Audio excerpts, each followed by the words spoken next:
Hey Narenka, we're here in the elevator. We're heading over to, there's floor 9, we're heading down to floor 1. We're heading over to the TEDx event at Petco Park to see our students. Hey Narenka, we're trying to find the students at this science event. It's very awesome if you've never been here before.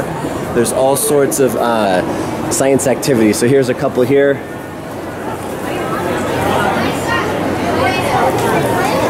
The cool thing is you get into the stadium for free and then you can experience the whole science event. So we're gonna go, here's one of the activities that they have. Here's like a snake.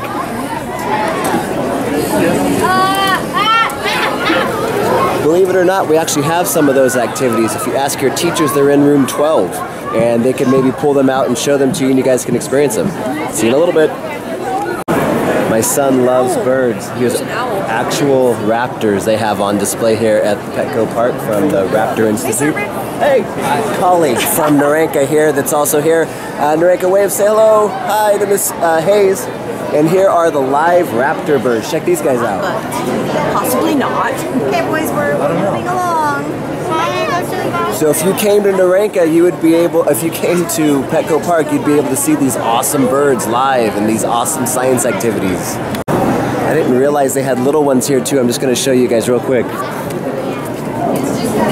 Why don't you like that wristband that's on your wrist? Why are you playing with it then? Oh, so same kind of idea, just like sometimes we itch our arm or sometimes when we're wearing a hat we itch our head.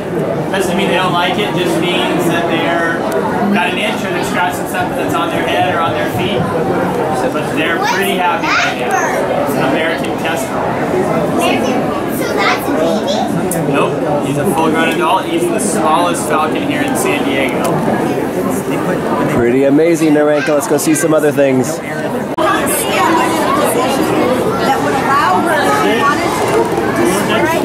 If you came down, you guys could touch lizards and snakes. We go towards the tail and petting a reptile. If you go away from the tail, you can possibly break the scales of that reptile. And that would feel like getting... All right, April 25th is a very special day in the science community. Anybody know what April 25th is? What's April 25th? It's what? April 25th is DNA Day.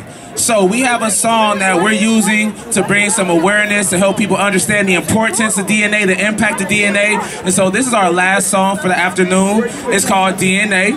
And once again, thanks to Illumina for partnering with us to come up with these songs. We want to expose children and students to DNA and science so they understand they can pursue careers in this field because we need it moving forward, all right? So this is our last song. Check us out, Music Notes online. Mr. D, what's your Instagram? My Instagram is Mr. D Music Notes. And mine is Mr. Q_U_E. All right, so follow us, we'll follow back, you know. So this is our song, DNA, all right? Deoxyribonucleic acid flowing through my veins, that's my DNA. Deoxyribonucleic acid flowing through my veins, that's my DNA. Hey, forensics like fingerprints from DNA. Determine medical treatment from DNA. Hair color, eye color, and skin from DNA. Genes from your ancestors are in your DNA. Forensics like fingerprints from DNA. Determine medical treatment from DNA. Hair color, eye color, and skin from DNA. Genes from your ancestors are in your DNA. Hey, living things have genes and DNA. Facts, you can learn a lot studying DNA. Like who did it? Where did I come from? Where? Why am I sick? Why me? Watson and Crick discovered the structure of DNA. The double helix is the structure of DNA. Okay, you wanna solve a crime? Use fingerprints. In 1891 we started doing this. We understand no prints start the same, so we use DNA to trace our history. Hey, ancestry, people in our family tree. Cause DNA can trace hereditary disease. What does my DNA say? What my DNA say? Yeah, it tells me info right about my genome. What's my DNA say? What my DNA say? What it tells me info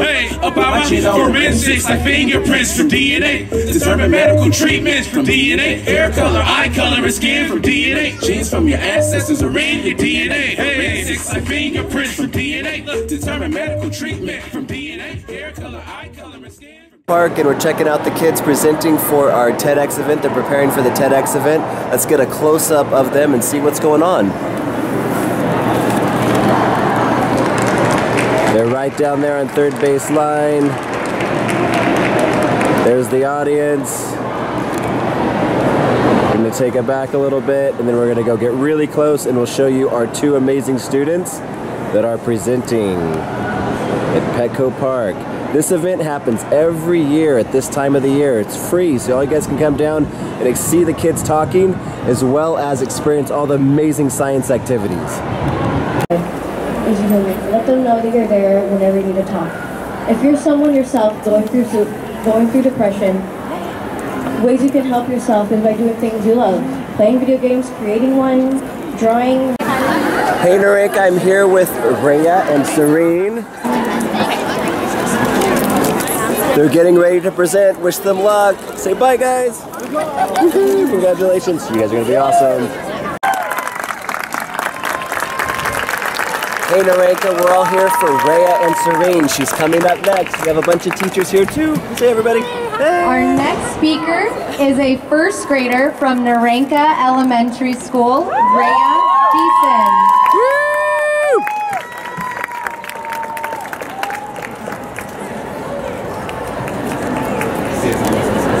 When I was younger, I loved to watch Doc McStuffins. She's a doctor, but probably a little different from your doctor.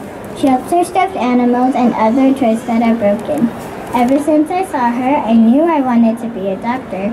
I also want to be a doctor because my mom is a nurse. Doctors help people and can even do surgery. I mean, everyone needs a doctor. Even though I'm super cute and spunky, I still have a long way to go before I'm a doctor. But that would just be ridiculous to wait forever to start helping people. One day, I was doing the monkey bars. All of a sudden, my skin went up low, and I got a blister on my hand. I told Miss Weatherford, my first grade teacher. Miss Weatherford gave me a huge Band-Aid that fit almost over my whole hand. I was happy she gave me a Band-Aid, and my hand started feeling better. But then I noticed something. The Band-Aid was so boring. I mean, come on! There was no picture, there was no bright color. What kind of place is this? School is supposed to be a fun, happy place. But what's up with the boring Band-Aids? When kids get hurt, they feel sad, and they sometimes even cry. The last thing they need is a boring Band-Aid. So I started thinking, why don't schools have fun Band-Aids? And not just my school, why can't every school have fun Band-Aids? Fun is what makes people, especially kids, happy. Having fun Band-Aids in every classroom would be amazing. Picture this. A kid falls and scrapes their knee, and they are super sad. When they go to the office for a Band-Aid, imagine someone giving a fun Band-Aid. The kid is not only happy their knee is clean, they have an awesome Band-Aid to show their friends.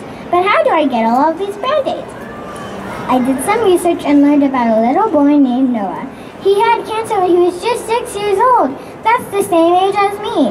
Even though he was sick, he came up with an idea to get colorful bandages for the other sick kids in the hospital. He named his project the Bandage Project.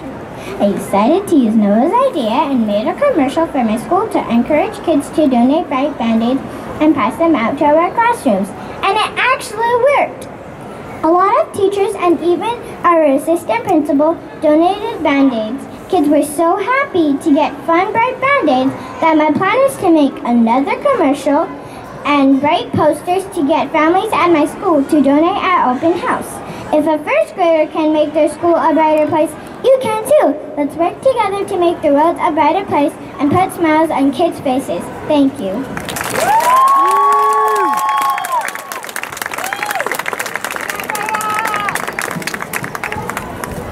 Okay, our next speaker is a 5th grader, also from Narenka Elementary School, Serene Williams.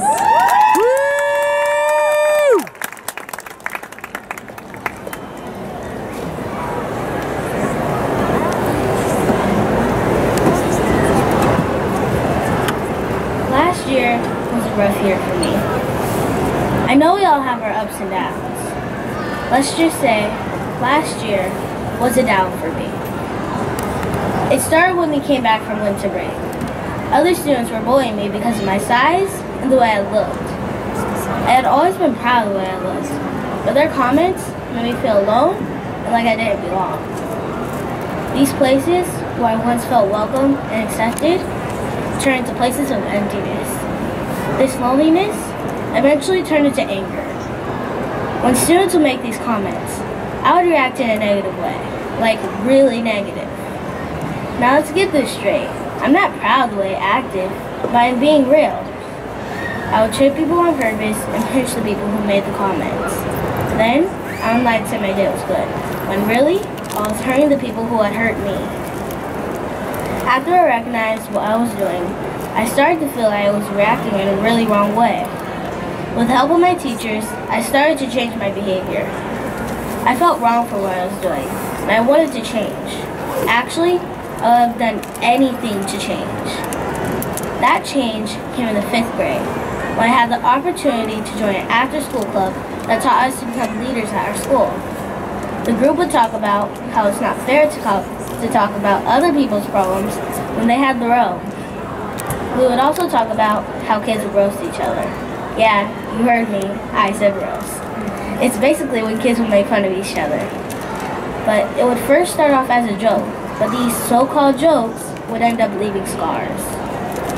So after I joined that group, I started to feel like I belonged somewhere again, and I stopped reacting to what others were doing to me, and just told the teachers that were around where I was.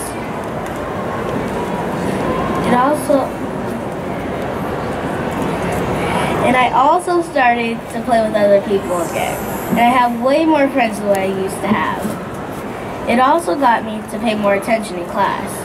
Now that I wasn't so concerned with what others thought about me, I was able to focus on my work. The changes I was making helped me not only to feel a part of a group again, but also to become a leader in that group.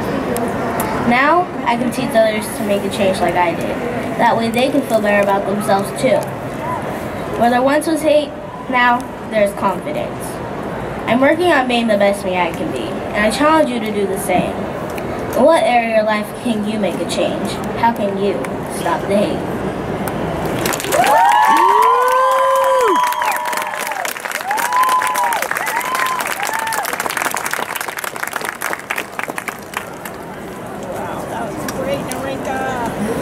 Quick reminder, if you're a speaker checking in for session 3, we're checking it in right here in the back. Leslie with the black jacket. Thanks. Next. Narenka. Say hi, Narenka. It's be on Monday morning. Congratulations. Serene, can you guys say hello to Narenka? Come on, give me hello. This will be Monday morning. Say hello. Woo, bye. Hey Narenka, well, we're leaving. That was the last talk. They did amazing. I just want to show you one more time. March 3rd next year, you guys can come by and see all the amazing science events and watch our students that are going to be giving TED Talks. If you guys want to give a TED Talk, make sure you start thinking about your topics now. Talk to Ms. Clark and talk to Ms. Haglund, and they can help hook you up for our after-school TEDx Club. For next year, if you guys are interested in giving TED Talks next year. Again, this science event is amazing. Come by and check it out. Here quickly is just what you guys are missing.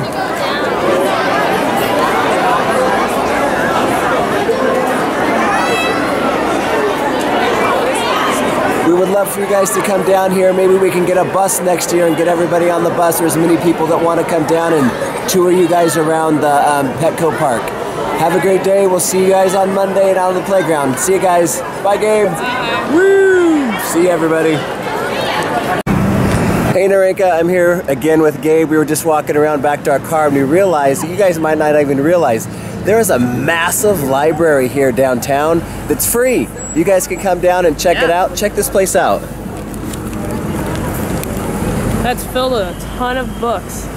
Look all the way at the top. It's got this massive dome at the top. You can go all the way up there and look down and stuff. It's really cool, and it's free too, which is the best part. It's called the San Diego Public Library. So Gabe, tell us some history about the San Diego Public Library. What did you learn about the whistling something or other up there? There's a giant dome up there, and you can go to the top of it and go inside of it, and it's actually so loud. There's some of the apartments are getting mad at the people because it's so loud, and also the glare. So it's like really, it's actually become a problem, but it's also just really cool. There's a giant dome you could go into if you came down to the San Diego Public Library. Pretty amazing. Ask your parents. It's free.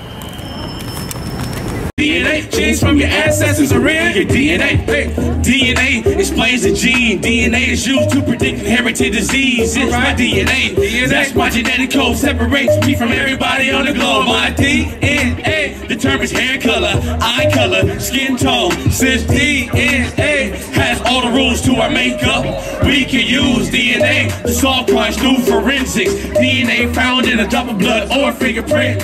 We can find out who did the crime. No two people's DNA